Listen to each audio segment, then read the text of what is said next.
ओम नमः शिवाय। बाबा वैद्यनाथ की कृपा सदैव आपके और आपके परिवार पे बनी रहे। आप सबका दिन मंगलमय हो। भक्तों, आज की इस वीडियो में आप शुक्रदेव भगवान की कथा सुनेंगे। संपूर्ण कथा का श्रवण करेंगे। कहते हैं कि परिवार में सुख, धन, समृद्धि और संतोष के लिए शुक्रवार का व्रत किया जाता है और कथा सुना जाता है। इस तरह हम सब अपने भाइयों बहनों सभी में सुख, धन और समृद्धि और संतोष के लिए यह शुक्रवार का व्रत करते हैं और कथा सुनते हैं।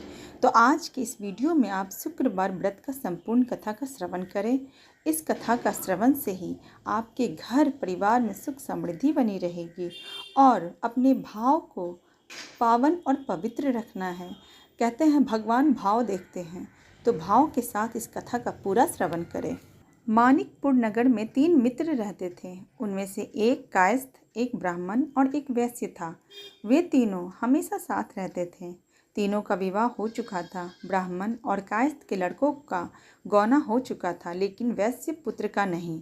उसके दोस्त उसे अक्सर कहा करते थे कि तुम अपनी पत्नी को उसके मायके से ले क्यों नहीं आते। तब वैश्य पुत्र धनराज ने अपनी पत्नी कुसुम को लाने का निश्चय कर लिया। अगले ही दिन धनराज ने माता पिता से अपनी पत्नी कुसुम को लेने जाने की बात कही।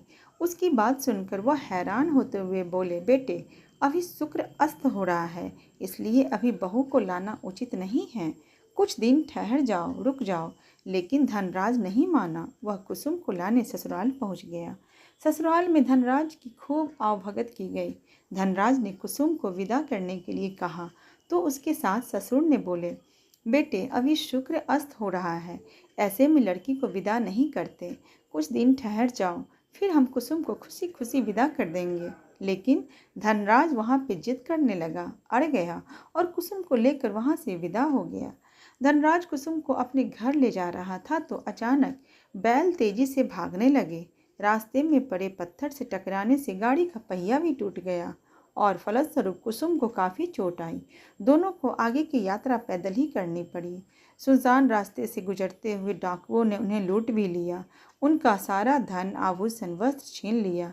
किसी तरह वह अपने घर पहुँचे। दूसरे ही दिन घर में धनराज के बिस्तर पर सांप चढ़ गया और उसे डस लिया।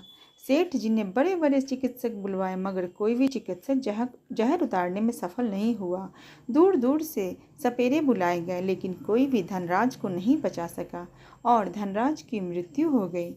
उसी समय पंडितों ने सेठ जी को एक बात बताई कि आपके बेटे ने शुक्र अस्त होने पर बहू को विदा करके लाने की भूल की है। यदि आप शुक्रवार की पूजा अर्चना करें तो बहू शुक्रवार का अगर व्रत करे और कथा सुने और प्रसाद ग्रहण करे तो शुक्र देवता की अनुकंपा से धनराज पुनः जीवित हो सकता है।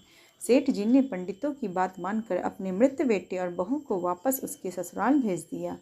कुसुम ने अपने घर पहुंचकर शुक्रवार का व्रत और पूजा पाठ किया, कथा भी सुनी और प्रसाद भी ग्रहण किया और उसने अपने पति के गलती के लिए शुक्र देवता से क्षमा मांगी। फलस्वरूप धनराज जीवित हो उठा। धनराज के जीवित हो जाने से घर में खुशियां भर गई। उधर धनराज के माता पिता ने बेटे के जीवित होने का समाचार सुना तो शुक्रवार का व्रत किया और गरीबों को अन्न, वस्त्र और धन का दान दिया। शुक्र के उदय होने पर धनराज अपनी पत्नी कुसुम के साथ घर लौट आया और दोनों पति पत्नी शुक्रवार का विधिवत व्रत करते हुए शुक्र की पूजा करने लगे। उनके घर में धन धान्य की वर्षा होने लगी। उनके सभी कष्ट दूर होते चले गए। परिवार में सभी आनंद पूर्वक अपने जीवन को व्यतीत करने लगे। इस तरह जो भी यह कथा सुनता है, कहता है और भक्ति भाव के साथ ये पूजा करता है, भगवान उसकी सभी मनोकामनाएं पूरी करते हैं। तो बोलिए शुक्रदेव भगवान की जय।